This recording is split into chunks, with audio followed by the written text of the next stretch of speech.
Good morning, Bez. How are we doing after a massive win by the Kansas Jayhawks in Lubbock, 64 to 61? Can you believe what we just saw, Bez? That was unbelievable, dude. Unfreaking believable. 22 is allowed to play whenever he wants. Whenever you want, Darren. Unbelievable down the stretch. A comedy of errors for Tech down the stretch. A comedy of errors for Kansas down the stretch too. Boy, that was a lose 10 years off your life kind of game down the stretch there, but man, that's a big one for the Hawks. That's a big one. Absolutely massive, y'all. We will be chatting about the big win over Texas Tech coming right up next.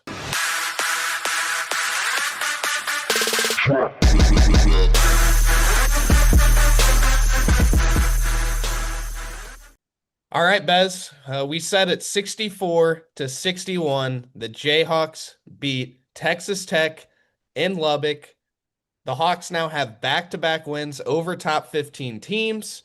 And Bez, that's Kansas's first road win over a ranked Big 12, or sorry, a top 15 Big 12 opponent since 2020. Yeah. The last time Kansas also beat those top 15 teams back to back, 2020, Udoka Azubuike, Marcus Garrett in uniform. And if you guys remember, before COVID hit, that team was almost penciled in to the national title game. Bez, Don't remind me. I mean, I'm at a loss for words with how big this win is for Kansas. Can you put it into words, Bez? No. But what I can do is emphasize your points because, you lose to UCF. No, Darren, you're kind of like, ugh, that was gross. Then, okay, Little Mojo comes back. Oh, we travel out to Morgantown. Lose to West Virginia. Quite frankly, didn't play well at all against West Virginia. West Virginia team that's not going to make the tournament at this point. So, bad loss. Things start to look pretty bleak. Now you're staring at two Big 12 losses in 4 games. How did this happen? What's going on? Is Darren ever going to play again? Darryn Peterson just played an entire basketball game and essentially hit the game winner. Kansas has ripped off 6 in a row, two of them against top 15 teams. One of them on the road in one of the hardest places to play in the Big 12. And in my opinion, probably a top three place. I would put BYU at second, Tech at third. That's my personal list. Okay. And to do it in the fashion in which they did, meaning offense looked like it was underwater for that game. I mean, holy cow. The rebounding, atrocious effort to start the second half. Horrible rebounding effort to start the second half. Somehow, at the under four, it's only a 9 point game. Feels like you're down 17. Bill had 3 health scares in about 5 minutes down the stretch there. And somehow you end up with more points? Because finally, for the first time in years, Kansas has a guard that's always the best player on the floor when he's out there. And he just took that thing over. That's big time. That's number 4 stuff. That's number 0 stuff right there. That's what the fans have been missing. And it is freaking back, Sam Lance. Yeah, but before those two triples late in the game, Darryn Peterson was honestly having the worst college game of his career. I mean, he had, he was shooting 3 of 12 from the field. I'm not sure exactly the amount of points he had. I think he had 11 at this point, 11 points or 10 points, something like that. Shots just weren't falling for him at all. And then the cojones of Darryn Mm-hmm. Peterson just Mm-hmm. absolutely shows up. And guys, this is part of the reason why, scouts, fans, everybody was so excited about Darryn Peterson because he lives for the moment, Bez. He lives for it. Like, I remember watching him during high school. I think it was against DME Academy. Hits a huge three, wins the game. Next month rolls along. Chipotle Nationals, biggest stage that you have in high school basketball. He's playing against Cayenne Anthony's, Long Island Lutheran, Dylan Mingo, all those guys. Carmelo Anthony is in the gym, and Darryn Peterson pulls up from well beyond the high school three, drains Well, a yeah. three, ball game, game over. He didn't shoot that well in that game either. That's No, he that's did kind of not. the point to me. That's kind of the point to me. That boy do not care. It's going up when it's game time, and it's going in. This it's insane. What we just saw was absolutely insane. Bill Self called it, something that you look back in some years and you talk about, oh, that game when Darryn Peterson did that. He also says he's got something that I guess you're born with, you can't teach.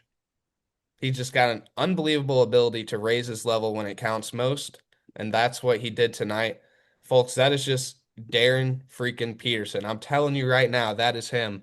If you remember, first game of the year, Louisville exhibition, Michael Brown Jr., top matchup.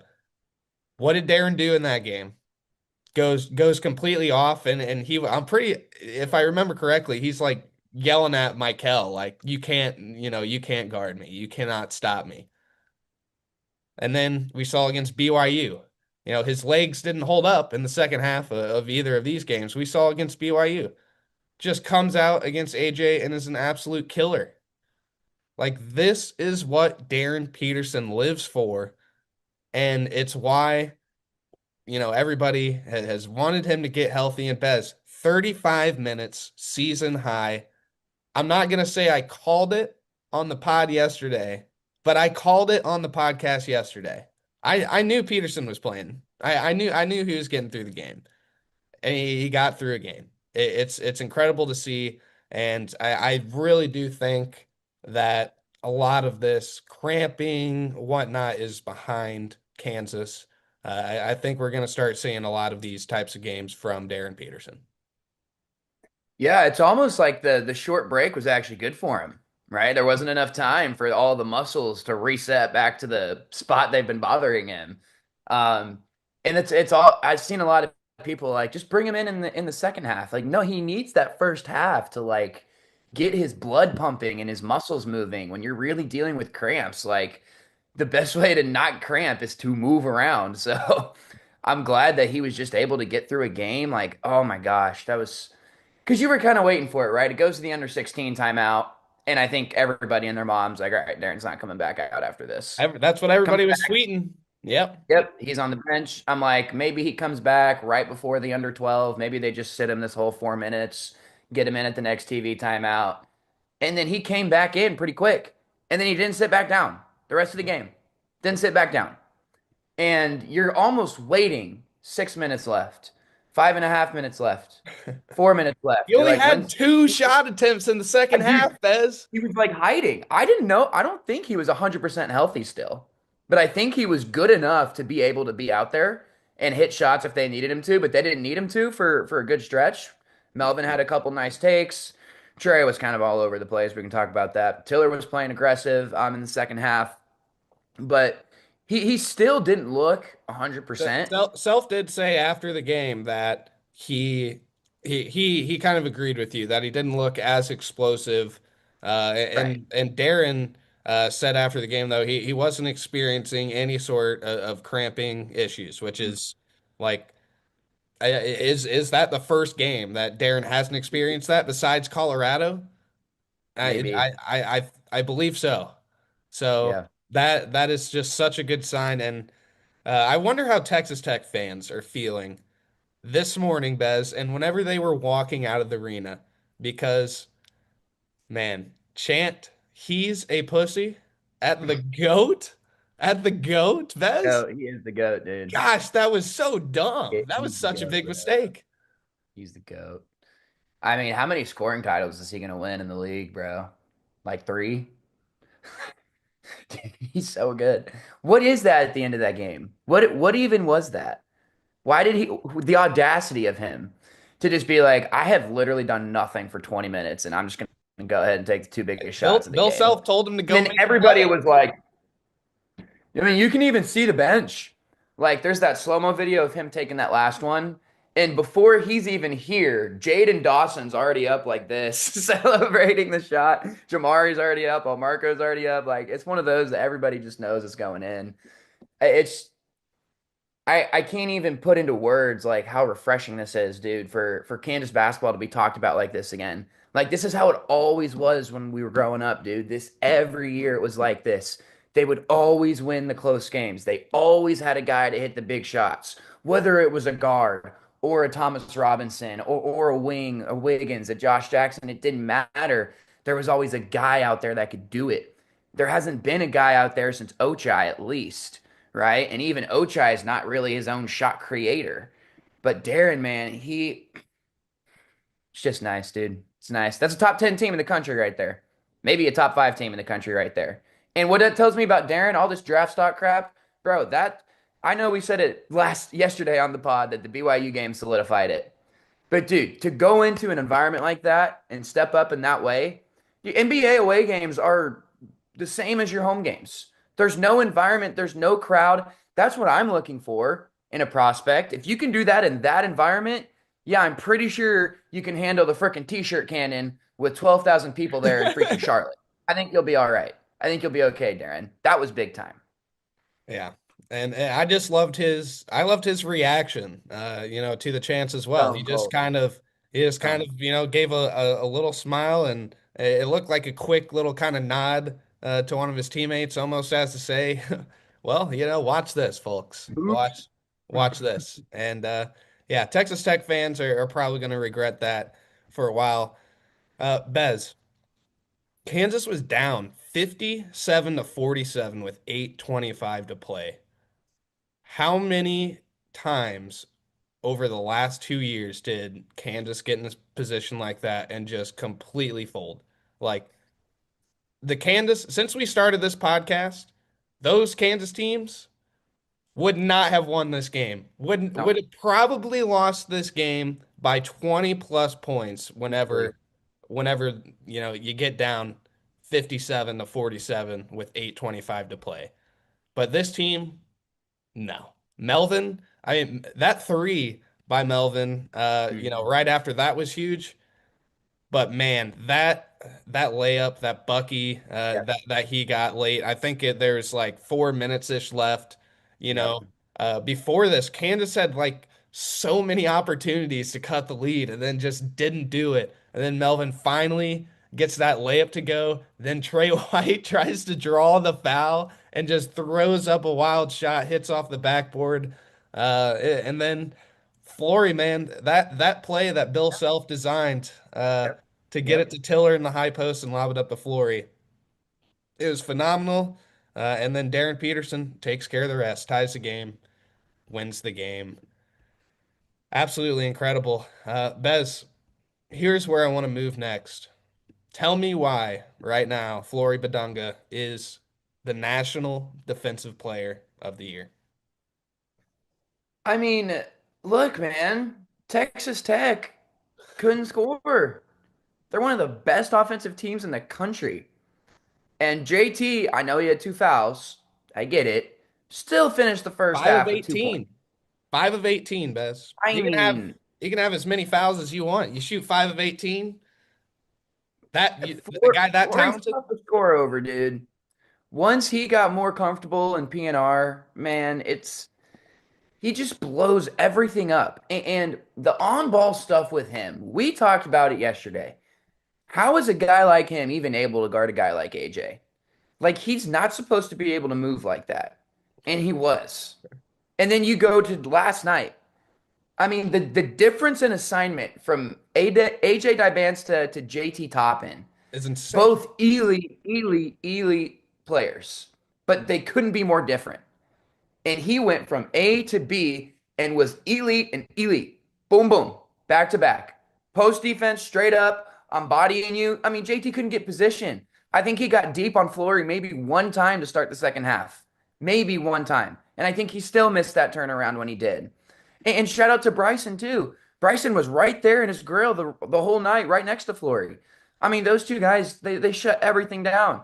Part of the reason there were so many offensive rebounds is because they were so concerned protecting the rim that they kind of forgot to box their guy out, and our guards were Don't get me started on those guys, but just it's so good that you got a guy like that down there, Sam.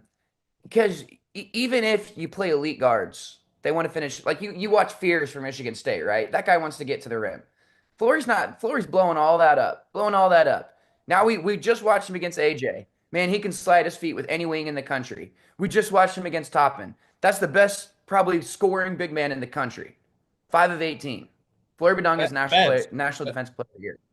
Bez, Sam. 18 and 11, 16 and 13, 31 and 13, 27 and 13, 31 and 12, 27 and 10, 22 and 4. That is what JT Toppin has put up in Big 12 play. Mm-hmm. Mm-hmm.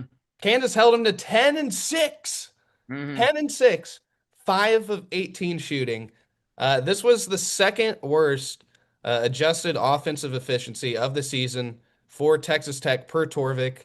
The other game is their blowout loss to Purdue in Mackey. I actually forgot about this game for Texas Tech whenever they lost by 30 in Mackey Arena early in the season. Or sorry, that was in the Bahamas. That was in the Yeah, I was Bahamas gonna actually, say that was very early in the season. So. I mean, guys, Texas Tech has beaten Duke. They hung with Houston, kind of blew out BYU, and then beat Houston lately.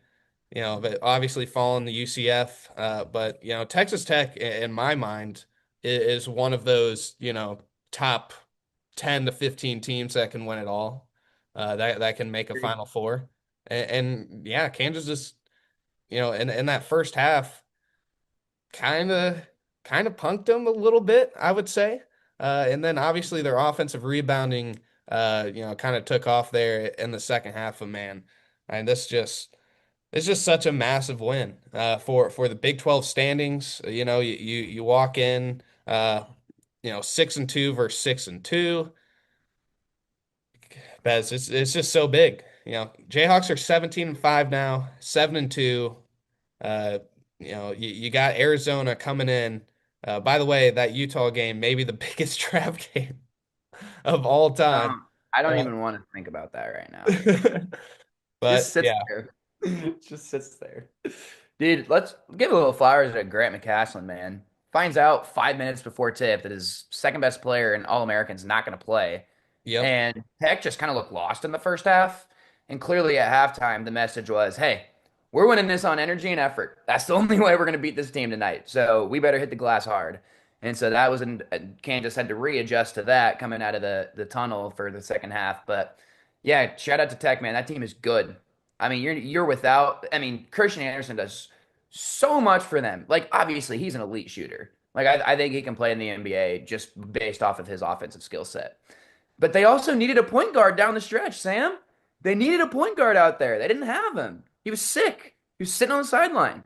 Like that was such a crucial part of that to where, this isn't going to be an asterisk win or anything just because of how insane it was and how clutch those shots were. But, it does say something to how good the Big 12 is, right? That even, I mean, Tech is so good that it in the second half, it didn't bother them. There's like, okay, I'll hit shots. Then they're all of a sudden they're 6 for 12 from three in the second half. You're like, well, shoot, I guess they didn't need them.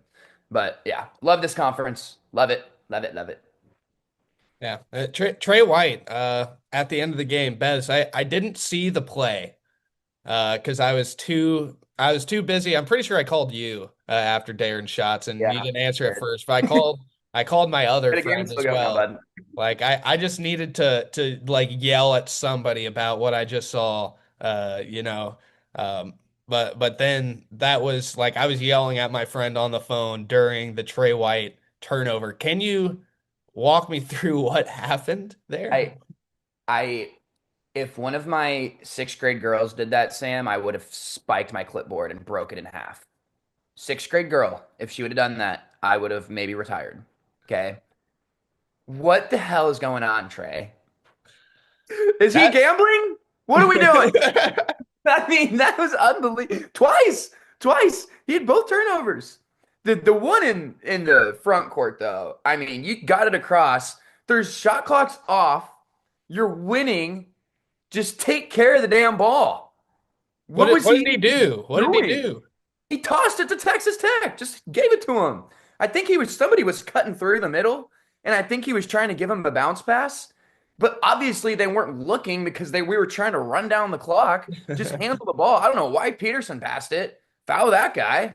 Even Trey, you're like 85% from the line. Why are you trying to pass the ball? And you just turnover. And I'm like, oh my God. I literally screamed like that in my apartment, freaking out. I'm like, I can't believe this is happening. I can't believe this is happening. I can't believe this is happening.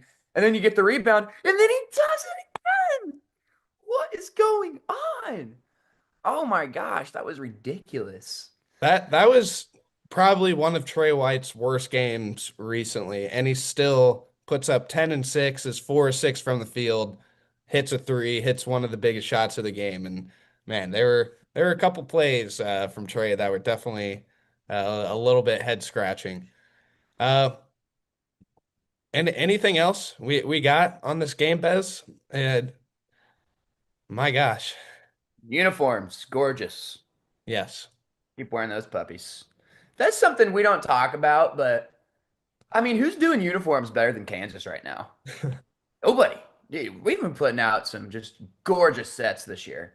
Shout out, shout out to Adidas. You got to give them some credit sometimes. I know they've made our lives a living hell in the past few years, but you got to shout them out for these Jays. They're fire. You want a cool little note, Bez? I would like a cool little note. Since that players only meeting that took place after West Virginia, before Iowa State, Kansas is 6-0, wins over Iowa State, dominant win at that.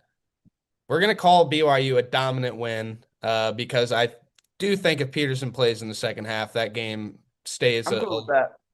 and then Texas Tech, just a gritty road win. Like guys, Kansas just hasn't had one of these. It's so long, it feels like. That's why we're so fired up, dude. It's just like just when I was 12, that was just a no-brainer. Of course Kansas wins. But then the past couple years happened and it's just so tough. But now it's back. And It's nice to have the feeling with this team of like never a doubt, right? you can win any type of game too. Like the past couple of years, whenever I was in school, Bez, there Fair. was like it didn't matter what the score was. It was just like, yeah, Kansas is gonna win this game. Like, Exactly. and lately, last couple of years, there wasn't that feeling. Like now, Kansas goes down by 10, Texas Tech late in the game. Nah, they got it. They can win this one. It's all right. And gosh, I'll tell you what, that West Virginia loss. Kansas has got to look back at the end of the season and be like, gosh, if we just That was a tough didn't one. drop that one, That was uh, a tough. man. Yeah, yeah. All right, y'all. Back at the under four, we will talk a little bit of Kansas's upcoming schedule, the Big 12 race, how we see that finishing. Stay with us, y'all. There is no sport in America that is more difficult to follow than college basketball. It can be overwhelming. That's where the Field of 68 Daily comes into play. The Daily is your go-to source for injury updates, recruiting news, and transfer portal additions that actually matter. For just $50 a year, get access to the same information that your favorite team's coaching staff is subscribed for. Quality content can be hard to find in the college basketball space. The Daily is here to help you with that.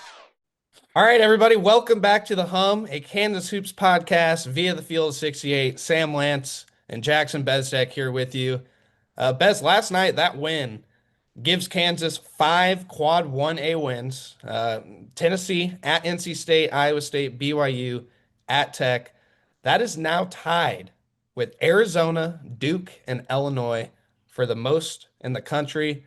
Those are 3 top 5 teams right there, Bez. And Or I think the Jayhawks have a chance in the next week to join the top 5. Let's kind of dive in to the Big 12 a little bit here. Kansas's Big 12 schedule.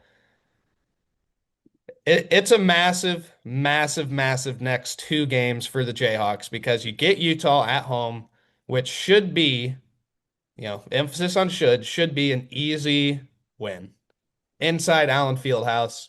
KenPom right now has it at 85-66, Kansas winning. And then on Big Monday, Arizona comes to town. They play Oklahoma State at home on Saturday before this game, then have to travel east to come play Kansas just, 2 days later. What do we think, Bez? I know we'll end up previewing this, but do you think the Jayhawks end up beating Arizona? And if that happens, uh, is the Big 12 race, is it a realistic possibility? Because Arizona, after playing Kansas, has Texas Tech at home, BYU at home, Houston on the road, Baylor on the road, then Kansas, then Iowa State. I think I'm going to say yes because the way this team's playing right now and the way that the games have been going in the fog recently, can't pick against Kansas at home anymore. It's back, right? Now, Arizona poses some matchup issues for Kansas. And the way they guard, I think it's going to be very similar to that Tech game. Grind it out, survive kind of deal. Try and make sure Darren's alive. I mean, they're going to ice him, they're going to trap him, they're going to double him whenever they can, they're going to shove him. I mean, he's going to have a forearm in his chest for 40 straight minutes as long as he's out there. That's how Arizona plays. But they got to lose at some point, Sam. They Got to. got to lose at some point. And what better place to do it than Allen Fieldhouse? So And that right place is now, going to be a madhouse, Bez, for a big I don't, Monday.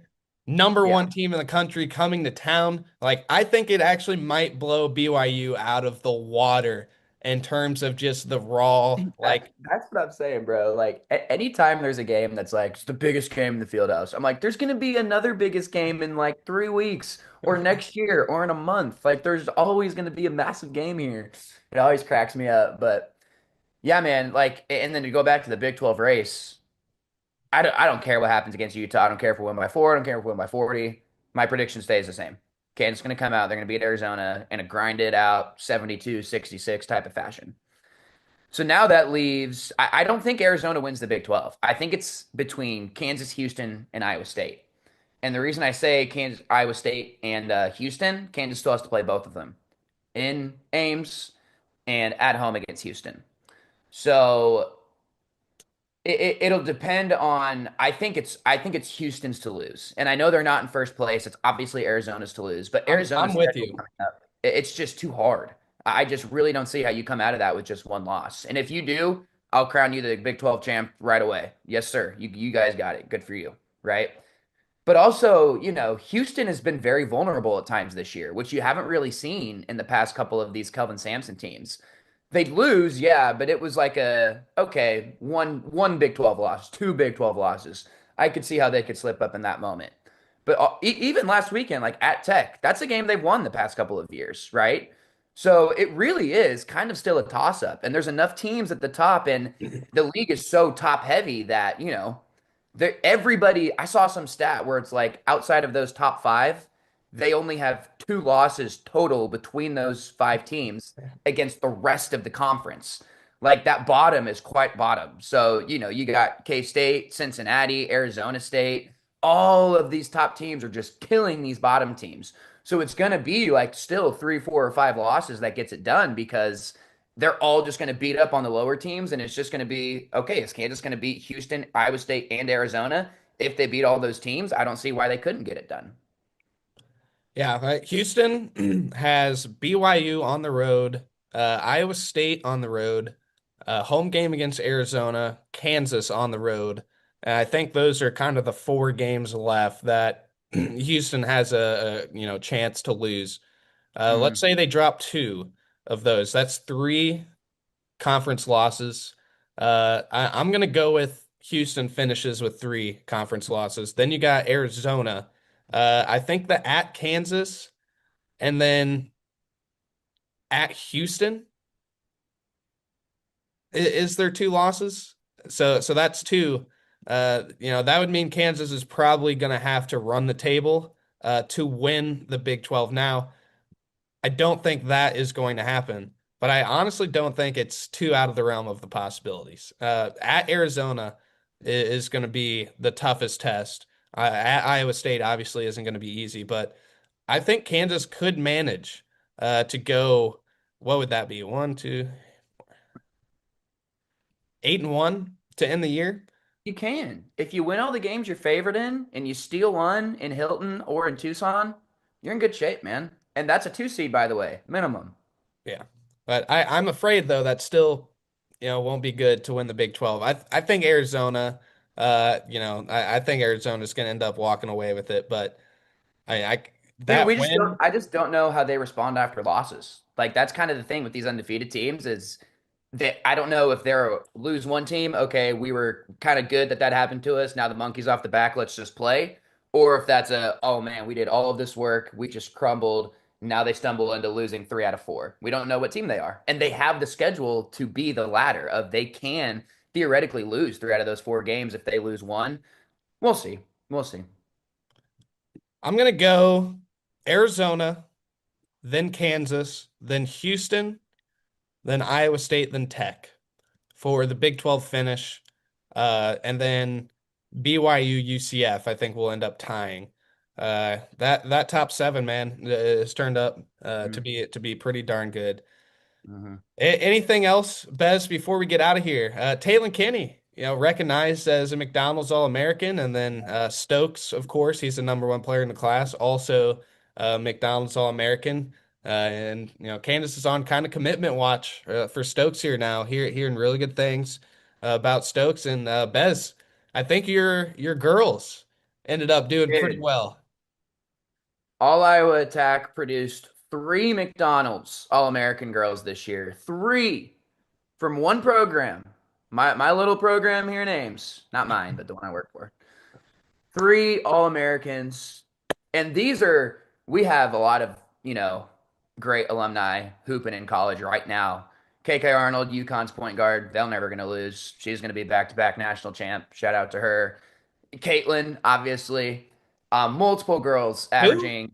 Who? I think her last name's Clark. Uh, Yeah, Clark. Multiple girls averaging high double figures in the Power Five level, but this class is the first one that I've gotten to coach and actually gotten to work with. A lot of film review, a lot of statistical analysis with these kids, trying to prepare them for what they're going to see in their, college locker rooms and their college film sessions, trying to give them that experience in high school, and then, being with them all summer. Turn around a couple months later, you look up and they're burger girls, and that's pretty freaking crazy, man. Most out of any program, obviously. Long Island High School on the boys' side, I think had the most from any one place. But in Luhan. Yeah. terms of it, yeah. In terms of an AAU program, though, we took the cake this year, boys or girls side. So super proud of all of our staff members, and yeah, it's been a fun ride, and still out here, and probably get you guys 3 more next year. How about that? Well, congrats, Bez, and not too long from now, I'll be joining you. Their names for the Iowa State game. So Let's do I it. can't wait to see you again in person. All right, y'all. That's all we have today here on the Hum. Massive, massive, massive win for the Jayhawks. Be sure to leave a comment. Be sure to like. Be sure to subscribe to the Pod Network. Thank you, everybody, for the support you guys have shown us this season. I mean, our views have just continued to go up and up. So I really appreciate you guys, and we're gonna keep bringing you some really cool Kansas basketball content. Have a lot of stuff in the works, guys. Some potential player interviews upcoming. We got to get Goodman on the podcast at some point, Doster on the podcast at some point before the year ends. So keep rolling with us. We'll keep on providing you guys some coverage, and we'll be back, I think, maybe Friday before Kansas's big little weekend stretch. All right, y'all. Have a good one. Rock chalk. Happy Tuesday. Big win, man.